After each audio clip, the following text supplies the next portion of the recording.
तैयारी स्टार्ट। भारत सरकार ने चीन के नागरिकों के लिए पर्यटन वीज़ा फिर शुरू करने का फैसला कर शंघाई शिखर सम्मेलन से पहले एक अहम कूटनीतिक कदम उठाया है। यह वर्ष 2020 में गलवान घाटी में सैन्य टकराव और कोविड-19 महामारी के बाद चीन को पूरी तरह खुला देश समझने वाला पहला कदम माना जाएगा।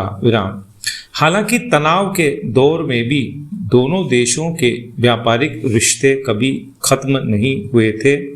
राजनीतिक संबंधों में जरूर कड़वाहट आ गई थी।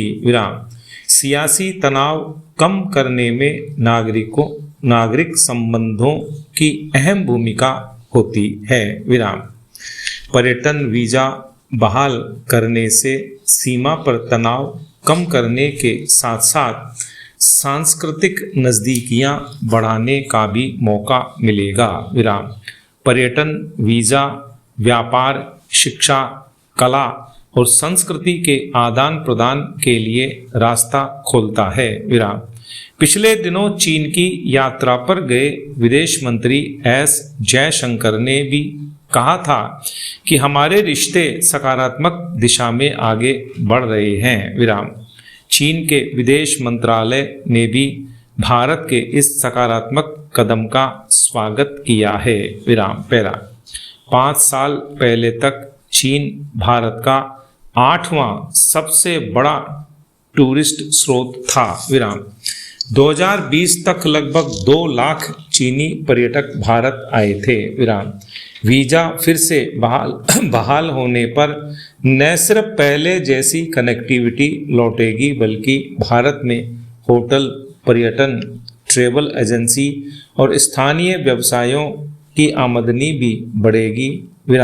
यात्राओं में बढ़ोतरी से विशेष रूप से छोटे शहरों और ग्रामीण अर्थव्यवस्थाओं को सीधा फायदा मिलेगा।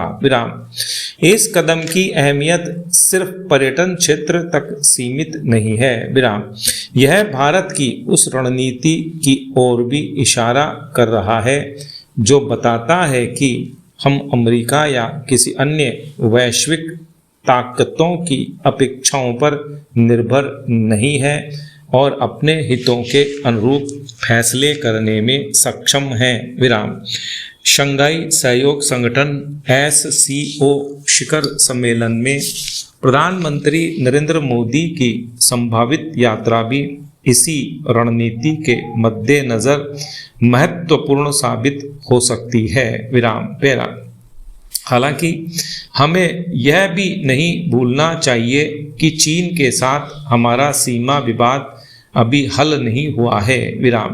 चीन ने सीमा पर कुछ सैन्य टुकड़ियों को पीछे जरूर किया है, पर वह लगातार ऐसे कदम भी उठाता रहा है जो भारत को असहज करने वाला है।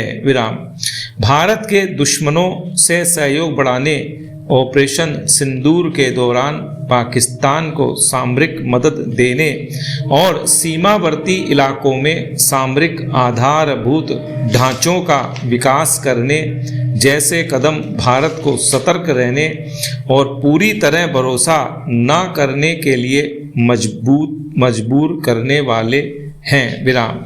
भारत और चीन दोनों ही खूब समझते हैं कि दक्षिण एशिया का भविष्य हमारे बेहतर संबंधों में निहित है। एक दूसरे के लिए खतरा बने बगैर हम अपने अपने नागरिकों के लिए विकास का साझा लक्ष्य हासिल कर सकते हैं।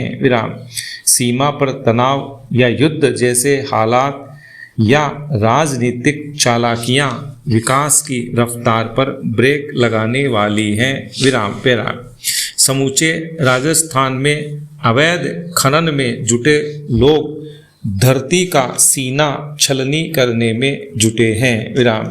झुंझुनू जिले के चिड़ावा में खनन व ब्लास्टिंग से का पहाड़ी के एक बड़े हिस्से के दरकने की घटना अंधाधुंध खनन की ओर इशारा करने के लिए काफी है। विराम। गनीमत रही कि स्कूल के पास गिरे इस हिस्से से कोई जनहानि नहीं हुई। विराम।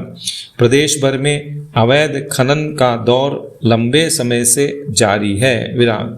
जयपुर जिले में ही बस्सी उपखंड में काणोता, तुंगा, राजा धौक क्षेत्रों की पहाड़ियों में धड़ल्ले से खनन हो रहा है। विराम।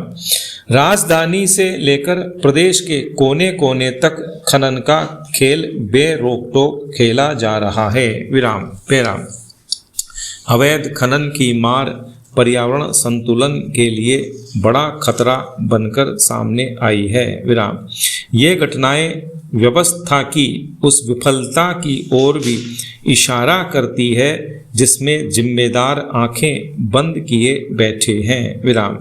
चांदी की खनक के आगे सब कुछ जानते बूझते भी चुप्पी साधे बैठे हैं। विराम।